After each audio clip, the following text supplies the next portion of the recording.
السلام عليكم حبايبنا متابعين فصالات فيكي. رجعنا وياكم فيديو جديد وفصالات كلش حلوة. ما عليكم الا تشاهدون الفيديو الاخير وتعطون حق الفيديو بلايكم الحلو وتعليقاتكم اللي تشجعني، وتقولوا لي القناة مفيدة لكم لولا، والفيديوهات تعجبكم لولا، والفصالات هم حلوة لولا. اوكي بنات، تشوفون اليوم جديدنا من القناة يجنن. هالفصالات كلها جديدة مال هذا الموسم بنات، ما عليكم الا تتقونها بصورة صحيحة وتفصلونها بصورة حلوة ومتقنة.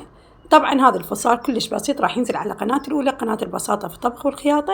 طبعا هذا 1.5 متر صارت دشداشة قياس اكس لارج تجنن، وان شاء الله انزلكم الطريقة كلها والقياسات مالتها، خاطر توفرون لكم من ناحية القماش ومن ناحية الموديل والبساطة مالته.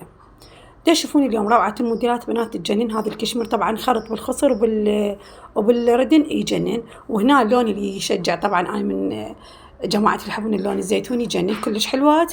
ما عليكم بنات تكملون الفيديو. طبعا نهاية الفيديو فصالات كلش حلوة رهيبة وجديدة، وأول مرة أنشرها على هاي القناة.